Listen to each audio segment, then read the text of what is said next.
Hey Wade, so some feedback on your logo mock-ups. Um, I'm actually going to go in reverse order. Usually I start with the mock-ups, but I'll start with the ad this time. This picture obviously is very attention-grabbing, so I like the image that you chose for it. I'm still, I think, a little bit not confused, but as far as your target demographic, I feel like you're not it's a little bit spread out, just between who you originally said you were targeting and then looking at your demographic or your mock-ups. I'm getting a little bit better idea, I guess, who you're trying to target. So it looks like it's not quite so much business attire, kind of more like graphic t-shirts, kind of like Affliction, I guess, or I don't know. But back to your ad. Sorry, I was straying for a little bit. So I like the image that you chose for it. I think, again, with your logo, that just having the white highlights here, it gets a little bit lost. Especially with this being the logo.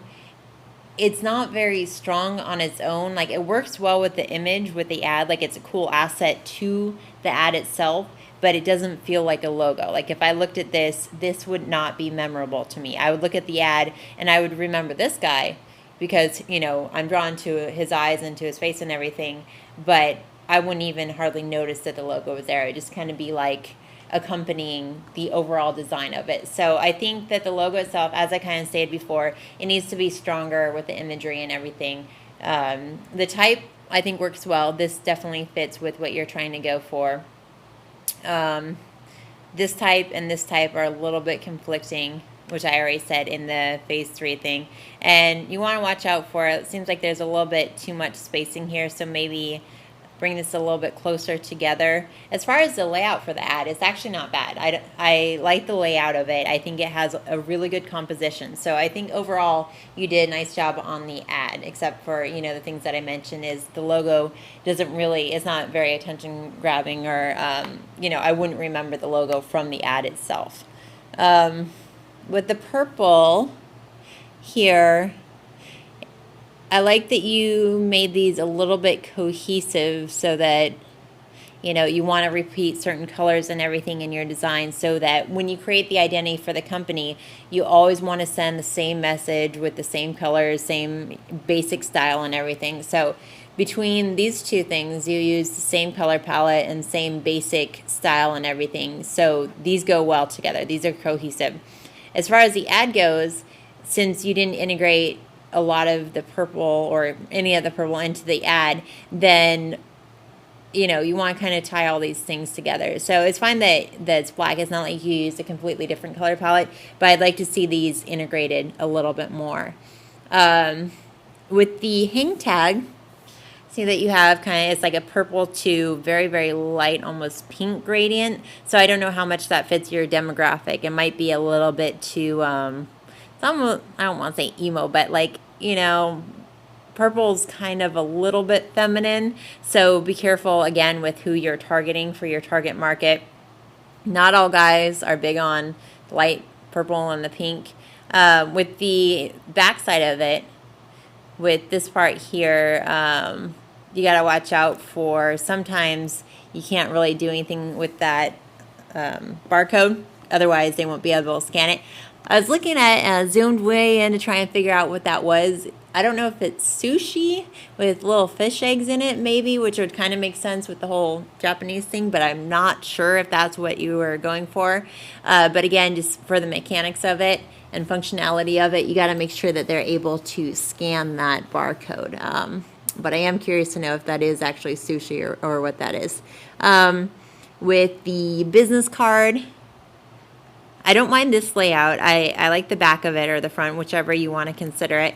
With the other side of it, this is just kind of random to me. I think you could have done a much better job with the layout here and with, screwed over here, with the type overlaying the logo. Like, you can't even read that. You don't want to have things laying on top of them, especially when you have the black on black. You can't read that. So that right there is a little bit messy. And the red on the black, red and black do not get along well together. So here you can at least read it, but usually red on black is not a good idea. I'm trying to tell if you have a stroke on this or if it's just that it looks that way because it's on the black.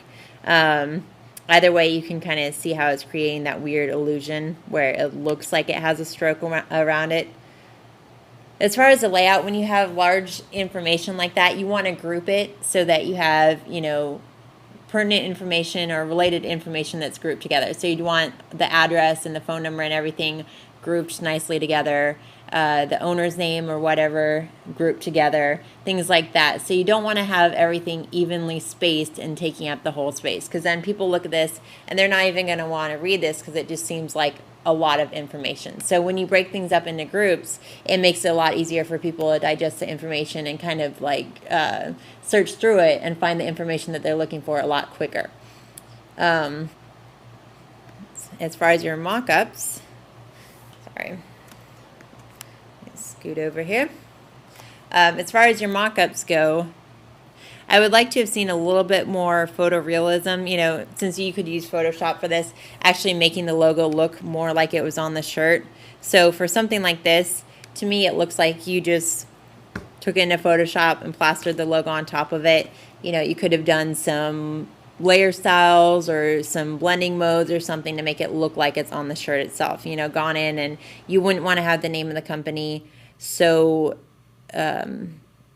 distorted by this pattern underneath it, so you could go in and, you know, actually affect that pattern so that's not covering up or interfering with the name of the company. Like here, I can't even see this. So as far as the logo mock-ups, they're a little bit lacking because I can't really even see your logo in use on this one. Here, it doesn't really look like it's even on the shirt. It looks like you just kind of took 2 seconds and put it on top of the shirt. It's a cool shirt.